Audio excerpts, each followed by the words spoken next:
It's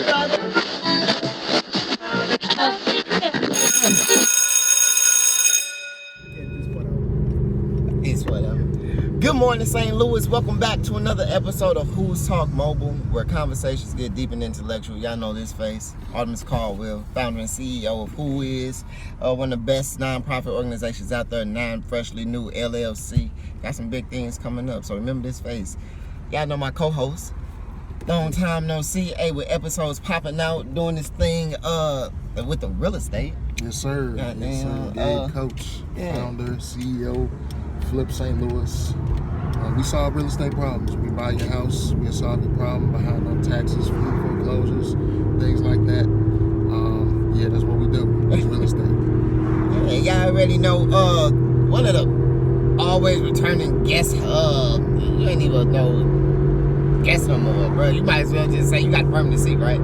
Y'all know my Pan-Africanism represent black pride always, you know what I'm saying? Green, black, and red, you know what I'm saying? Gotta stay up on your colors, please do.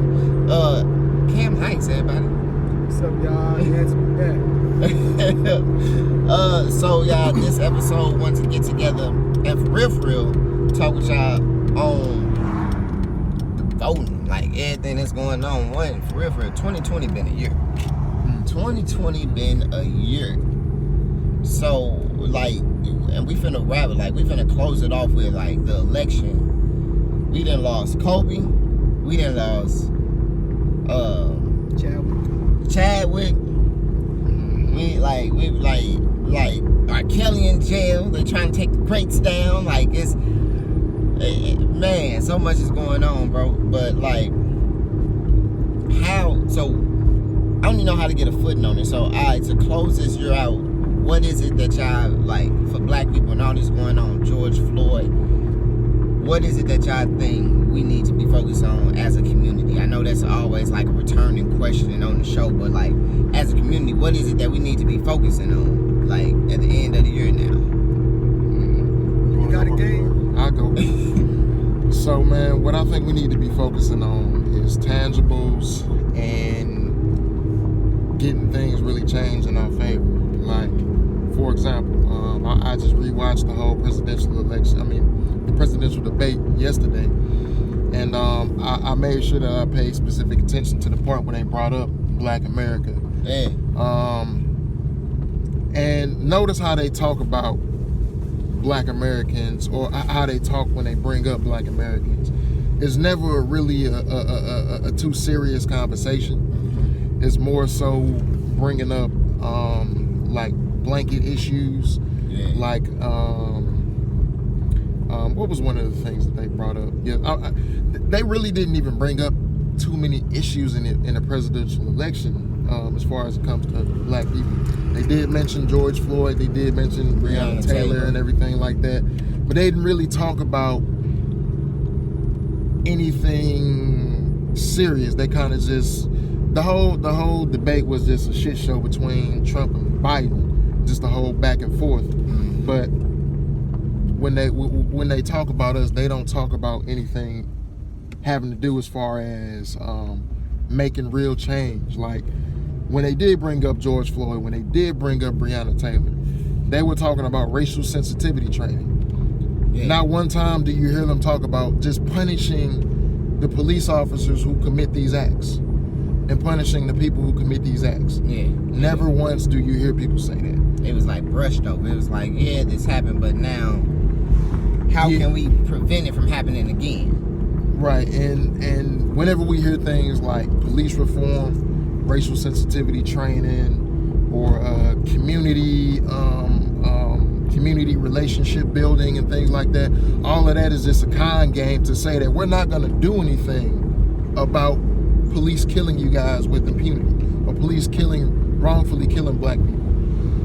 That's just saying that we're not going to do anything about that. So it's like we got to pay attention to that, right? And just another thing is just tangibles in general. We all understand what's happened in this country. We all understand how that they've systematically put us in a deprived position in just multiple areas of life, especially economically. not once do they address any of these issues. Like, they talk about crime, they talk about law and order, they talk about things like that, but not once do they address any of the root issues causing these things. Not once do they address white supremacy in the American government doing anything to reverse what is done. But they did say during the debate, hey, Trump, do you support white supremacy? They did, and he was like, who? So that question was... Well, of course you gotta play dumb. Yeah. You know what I'm saying? Did he say something like stand down and stand by? Yeah, stand down and stand by.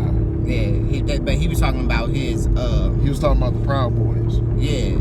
Which is a white supremacist militia group. I didn't know that. Oh, yeah. It's a white supremacist militia group. I don't know if it was them. I know, like, in some of these natural disasters like you have in Houston and New Orleans, I don't know if it might have been this group, but there has been white supremacist groups that go down there in them situations and just kill black people for no reason, just because they can, and black people are vulnerable. So that I believe that might be one of those groups that does that, but they are a militia group. But yeah, I mean, that's a dog whistle, you know. That's a dog whistle. But we really need to be paying attention to tangibles, and we really need to be demanding that, you know, tangible change, and then just tangible resources be allocated to us. Okay. And my stance on that, until they give us that, is hold your vote. And I give the analogy like, okay, let's say you go into a store, right? You got two stores, and you want one specific product. You want to buy something. Okay. One store says that we only sell this, but we're not selling it today, right? The other store says, oh, we don't sell that shit at all. So what you gonna do? You gonna take your money and you gonna go back home. You ain't gonna buy nothing, because they don't have what you want. So that's my take on voting. None of these candidates have anything that is in my interest. You know what I'm saying? None of these candidates are talking about reparations. None of these candidates are talking about changing these policies to punish race soldiers and white supremacist police officers. So it's like, all right, well, that's what I want, but nobody's offering it. Why am I voting? And then another thing is, we talk about, well, we know that this system is unjust. We know that the system needs to be changed. So why would we cast our vote into the exact same system that needs to be changed? I feel that. So that's my take on that. All right, Cam, that was a lot. That was a lot. That was a whole lot. That's a gem right there. Yeah, it was. What Yeah. that, like, hold the vote. I like how you said that analogy is good, bro. You got two stores, one of them selling what I want only on Tuesdays, and the other one don't even sell the product at all. So it's like, what am I voting for anyway if I gotta catch you only on Tuesdays to get what I want and what I need? You know what I'm saying? So I get that. I get that I'm holding the vote. All right, Cam. How, like, with that being said, as a black, as an African American, as a Pan-Africanism, what is the direction of, like, for us to think, as far as like just as young black men or black people, if you want to tackle that one, or just the country? Either way you want to take it. Just how should we be? What is it that we should be focusing on going into the year 2021? The same thing that our forefathers and foremothers have been talking about, and we still ain't got the message. Black economics, because money rules politics. If you do not finance a candidate or finance a campaign, they're not going to speak to you, and they're not going to do anything for you. I don't know how many leaders we got to go through. Dr. Claude Anderson talked about that. Dr. Evans Wilson talked about that. How many more leaders and ancestors do we have to have until we get the message? And when it comes to voting, we need to understand that America is white supremacy. That's what our greatest misunderstanding is. You cannot destroy white supremacy, or at least a part of it, without destroying America, because America is white supremacy. I feel that. So the more we participate in the system, the more it functions. Just like Dr. Emmett Wilson said, there can be no white domination without black participation. So in other words, be independent. Say that again. There can be no white domination without black participation. So I feel that. when it comes to the Democrats or Republicans, with the 3 Ks, by the way, because the Democratic Party founded the KKK, just put that out there. It's a fact, number one. And why are we trying to get Trump out of office when it wasn't good for us when Obama was in office or all the other presidents? So we're trying to vote to undo something, like Dr. Umar said, instead of trying to vote to get something done. We gotta change our game, change our way of thinking. So, go ahead, I'm sorry. Because the Democrats and Republicans are 2 white racist institutions. Right. So what are they gonna do for us anyway? They're not going to systematically destroy white supremacy because that would destroy America. And that'll hurt them too. So That would destroy, destroying white supremacy is nothing beneficial for them. Yeah. It's only in their benefit to uphold white supremacy. And keep stringing us along. And you know, we talk about the Democrats and the Republicans and the left wing and the right wing. Think about it, left wing and the right wing. A bird has 2 wings. It's the same bird. facts. Okay. You know? It's the exact same bird. It's the same bird. Yeah. Just 2 different wings. Yeah. So it's like, you know, participating in the election. I believe we should only participate in the system where necessary. File your taxes, do all of the stuff you got to do to stay out of trouble. But they this say extra stuff, they say local. They say vote locally. And Yeah, that's what I was gonna say. That's about it. but then even then, because you got to look at some of these candidates locally. And I checked out a couple of the local candidates that won here in Missouri. Okay. Okay, shit. Corey Bush, for example. Great example. If you look on her website and you look on the issues page that she has on there, the only thing on there that says black is a picture of her with her t-shirt. But she addresses every other issue and issues in other communities, but nothing directly that will affect us as black people or her own people. So it's like you got to really look into these candidates, even at a local level, because they play the same kind game. They do. You know what I'm saying? So until we finance the campaigns, until we go to them with an agenda and back them up financially, they're not going to do anything for us. Because the most important thing you do in an election or campaign is not vote. The agents have the lowest voter turnout, but then they can get stuff done politically that we can't get done because they finance candidates. They can have one of their own police officers kill a black person with impunity, and have one of our own people acquit the officer that killed them. What was the situation with Ken Thompson was the prosecutor, I believe, up there in New York? Yeah, I think so. What was it? Akai Gurley and I forgot what the Asian officer's name was. But Asians sure put their money down on Ken Thompson's neck. You know what I'm saying? When it came to getting one of their white officers off, and Ken Thompson ended up one of the Asian officers off. My bad. And Ken Thompson ended up paying for that with his life. But they do that. Asians don't vote, but they'll put their money where their mouth is. Facts. And that's what we got to do. We got to do the same thing. Yep. We got to look at. I didn't know that. Oh yeah. We got to look at. First off, we don't even need to be concerned about voting At all. for the next 5 to 10 years. At least. Right? At least. What we really need to be concerned with is money, economics. How are we going to build ourselves up to a point to where we're not economically vulnerable Or dependent. right. to the system? Because if we look at what's going on, and I see this in real estate every day. I grew up in Fox Park. 10 years ago, my neighborhood was probably about 90% black. Right now, it's probably about 60, maybe 65%. That's what happens with gentrification. Yep. If we were together economically, gentrification would not even be a subject, because one, we would be able to do our own development. We wouldn't have to rely on anybody. And then two, we would be able to protect ourselves from the inflation in property taxes, inflation in rents, inflation in mortgages, inflation in the home values that come with gentrification. Yep.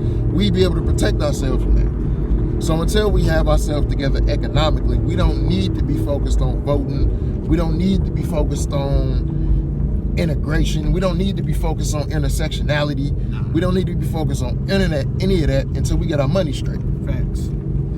So in other words, the hand that pays is the hand that rules. The people who pay you are the people you're going to be loyal to some extent. So in other words, black people, if you want black people to be loyal to black people, we have to be able to systematically provide jobs and opportunities for our own people. Okay. And that's another reason why there's a big division between the youth and the elders. Exactly. Because when we look for a job, You can't go to the elders. When I was looking for a software development job back when I was like 20, 21 years old, Okay. I wasn't able to go to another black man, an older black man, and say, hey man, I want to interview for your company, because there weren't any to interview for. Exactly. I had to go through all these white temp agencies. I had to go through all of these white corporations and everything like that. And that's where I really learned that racism is real, when I saw how they discriminate against you. It's not direct, it's not blatant. They use little things to kind of, you know what I'm saying, to kind of weasel their way out of giving you certain jobs and shit like that. Yeah. But I would have stuck with the software development thing, most likely, if I didn't go through that. And I had an older black man who owned a company where I could get a job and work at with the same competitive salary. You know what I'm saying? Right. So it's like, that plays another big part in the division between the youth and the elders, is that the elders don't have anything to really offer the youth but talk. No, Pretty much lip service. and no disrespect to any of the elders, but we have to speak truth to power. Facts. You know what I'm saying? Like, we complain about the crime rates, we complain about all these young niggas out here wilding and doing crazy shit. Well, they wouldn't have to do that if you focused on, instead of trying to focus on getting integration, getting jobs, you know, from the baby boomer generation and everything, instead of trying to focus on that, 60 years ago, you should have been focusing on building businesses. You should have been focusing on building some type of economy, so we wouldn't have the same issues that we had today. But then, to play devil's advocate, they had Tulsa. Got burned up. You know what I'm saying? We burned down. had booming. I'm speaking specifically from the civil rights generation on, from the integration from 1968 on, when integration was. Tulsa was during that time too. That was in 1920. No, Tulsa was in the early 1900s. Excuse me. My bad. Yeah, that was Okay. So I don't want to say something about it because you spoke on gentrification. I want to say, black people, stop selling your properties, please. Because one thing we need and if you sell it, sell black. right. One Sell thing it we to need to understand, and overstand. Wealth is not just money. Wealth is what you keep. Is what you own, control, produce, and distribute. I believe wealth as an equation is assets minus debts. I believe it don't come out, but I believe that's right. Okay. It's, So it's the value of what you own. yeah, Minus what you owe. Yeah. That's what your net worth is. So we need to understand that wealth is not just money. It's property. It's resources that doesn't include money. Like provided jobs. That's wealth that you can bring down to your family once the company or whatever you're doing becomes successful. Right. Money is just a tool to organize and Wealth is an orchestrate. intergenerational thing. It doesn't just start and end with you. Because guess what? If you can't pass anything down to your children that is of accumulating value, then you're doing your kids a disservice. Because Dr. Claude Anderson said it's a shame that when we have kids, we have to send them to other communities to find jobs. Yeah. Yeah. And be victim to what you were saying. Discrimination. The Exactly what I went through. The racism, and I feel because our parents wouldn't have to do that if this was already in play. We wouldn't have to deal with any racist police officers if Tom from up the street that you went to school with and you grew up with, who was from the neighborhood, was the police officer, and well, it's like your goddad or something. You know what I'm saying? Like, who just look out for you. You got a crush on your mama, so he just like looking out for you. You know what I'm saying? Like I heard somebody say this. I heard that I don't know how true this is, but I'm pretty sure it is. A poor white person is only like 1 or 2 degrees of separation from a white millionaire. I feel that. Oh, dang. I can see I that. can believe that. Whereas a poor black person is about 6 from a black millionaire. And that goes into another conversation about college. And college does not guarantee employment, and it does not close the racial wealth gap at all. No. And the reason there's a divide between the youth and the elders, to your point, Gabe, they sold us a fake dream that if you go to school, get a good job, College is you actually can be increasing the successful. wealth gap. College is putting us into debt, man. They sold us a fake dream with this integration. You don't need integration when you love yourself and you can systematically provide resources for people who look like you. You don't need integration. The reason why we love integration so much is because we don't love ourselves. We don't like being black. And then we want to be lazy too. We want to be everything. It's a Everything but degree black. to that too, but it's really like, okay, you got to think about this, right? I don't know if we brought this up in the podcast before, but let's say there was some type of strange disease where that just only killed white people, and all of the white people in America died today. Right. Well, who would run the country? Asians. Because you got to think about it. Do majority of us have the skills that are necessary to, Or the leadership. or not even just that? Because it's like, if you got the skills, well, I can figure this out. You know what I'm saying? I can figure out how to lead it. Yes. You know, it's always somebody with them skills that are also jumping to that leadership role to get things rolling. Yep. But it's like, bills, not college degrees. yes. But it's like, at the same time, we don't have the efficient skills to even run a country or run our own economic system right now. Because we Focusing on the wrong things. Yeah, we focusing on the wrong things. We focusing on just kind of living comfortable lifestyles, going to school, and you know what I'm saying, not really building anything. If you go to school, you should go to school for a trade or a skill. Facts. You know what I'm saying? Yeah. That's part of the miseducation of the Negro. And I think what you're saying, in other words, is black people are scared of the responsibilities of liberation and the risk of liberation. Yes. Because we playing dumb freedom, meaning, when I say dumb freedom, meaning now that we're free, we acting like we don't know what to think about because we just want to party and jam, have sex, have babies. And then the responsibility of it. And that's mainly because a lot of black people are poor or don't have the proper resources. And I'm gonna touch on that too. Yeah. Okay, the responsibility of liberation, meaning go ahead, go get it. The reason for our division from the elders, because if I'm hearing right, by y'all going through everything, y'all was focusing on so much of the wrong to where now this generation, our generation, we gotta now focus. We have a different mindset of what it is our ancestors was following versus what we need to do now. Like, it's a lot of young entrepreneurs now, and now older people are jumping into it as well. But the young people were the first ones to be like, nah, I ain't going to school. I'm cool on all that. I'ma just do me. The internet showed us that we can make money without going to school. Man, for real. The internet showed you can become a millionaire and be straight F student. Right. You know what I'm saying? Yeah. And it's like, you know, today is a blessing and a curse at the same time. It's like today we have so many opportunities, but at the same time we have just as many distractions. Yeah. Social media. Yes. Like, social media brings so many opportunities, but at the same time, so many distractions. And that's a trade-off with today in this generation. It's like, it's great, but it's another side that's equally not as great.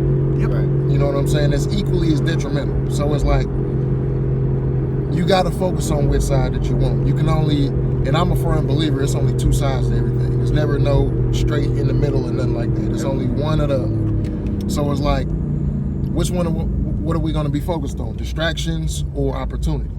Yep. Yeah. And in terms of, I want to go back to the voting thing. We need to understand that Trump is an overt racist and Biden is a covert racist. And I don't even think he's really covert racist because, I mean, he said the N-word on the video. I got it on my phone. Yeah. So it's I didn't even know he said that, but damn. Then I can show you the video for this after this video. But it's like, I would prefer Trump in office because I know who the enemy is. Yeah. When Biden gets in office, all of this is gonna be another Obama part 2. We're gonna get put to sleep. I would rather have an overt racist in office to get us unified, codified, and make strides toward liberation than a guy who makes all these empty promises and then nothing comes of it, Or and just ignores we're you. worse off. Or he does something. This is what the Democrats do. This is what their strategy is. They do enough to get you on their side, but once you're on their side, they ignore you. You don't even exist anymore. Yeah. And it's like, why do y'all think Biden got Kamala Harris? You know what I'm saying? I was finna bring this up. Okay. Who this woman is 5 different ethnicities. Yep. She's 5 different ethnicities. She identifies with that. That she identifies Right. with. That's why. Yeah. She's black one day, you know what I'm saying? Then she's Asian, then she's Indian. I don't even think she considered herself Jamaican like her father, but it's like she changes up her ethnicity whenever convenient. When she come to us, she eating chicken wings, doing a nay-nay, and claims she was listening to Tupac in '82. And he wasn't even out. Right. And that's another reason why I don't trust biracial people. That's a whole other conversation. Like, to me, this is a saying, this is my saying right here. The covert racist is more dangerous than the overt racist because you don't see them coming. Yeah. I think this is another saying. It's like, black people will be fooled that white people are not racist just because they smile in our face. Huh. All they gotta do is sell us a smile and say they for us, and then we on their bandwagon. I think we've just gotten used to being comfortably lied to. I think that's why it's facts. I think that's why so many people were just up in arms against Trump than Biden and Kamala Harris. Even though now I think everybody's starting to see that Biden ain't really he the same thing. Yeah. But it's like, I think people were so up in arms about Trump is because he ain't lying to you about it. Exactly. He ain't lying to you about it. He like, yeah, I did that shit. And the thing That's with me. Trump is that I know everybody say he's a bad guy, and all this good jazz, but it's when he was bringing up things, it just made sense. Joe Biden has been in office or a political figure for a long time. 47 years. Yes. And you even were vice president with the quote-unquote first black guy. Yes. So, with that being said, it's like, Trump was like, well, if you wanted all this done during the presidential debate, then how come you haven't got it done? Well, he is. Slaves to the Democratic Party. Trump, I'm saying in regards to what Trump was saying tonight. I agree with that. Like, you saying, Trump was like, well, everybody's saying I'm such a bad guy, but here it is, he even brought up the crime bill. Right. You know, and Biden didn't even acknowledge it. He didn't even bite on that, you know because Biden knows that there's nothing he can say about that 94 crime bill that's going to be in his favor, that's going to help him. And because he agreed with Hillary Clinton that black men specifically, were super predators. Right. So, and he know black people not going to challenge him on that in a serious way. And this word to the point where, okay, now I feel Trump was like, hey, I'm not to say, because I'm not voting, but not as to say, it's a publicity move. You got the black girl to do the nay-nay with the braids and the hair and listen to Tupac so that you can ensure the black vote.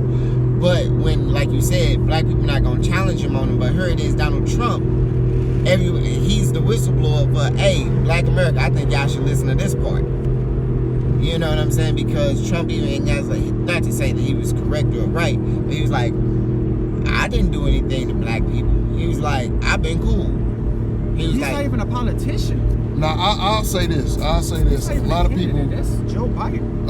A lot of people will probably disagree with me for this, but I will feel, and I'm not even saying that Trump will do this, but I believe that Trump will do something, even if it's just one tangible thing. I believe that he will do something before black people, before Biden does. Yeah.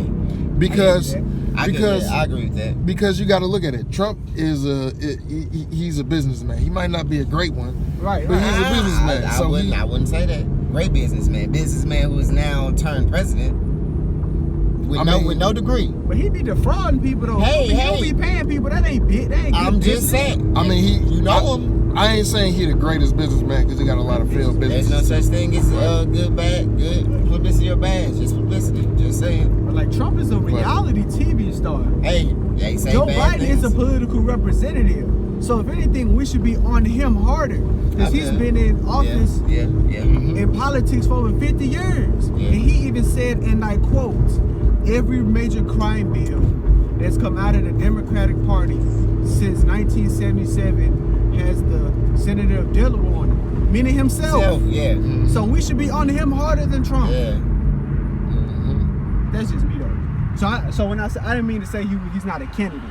I mean like he isn't a politician Trump hasn't been a politician, is not a politician who's been a representative for over 50 years or really any serious amount of time. Yeah. So, but like you said, he's not a politician. He's not. Yeah.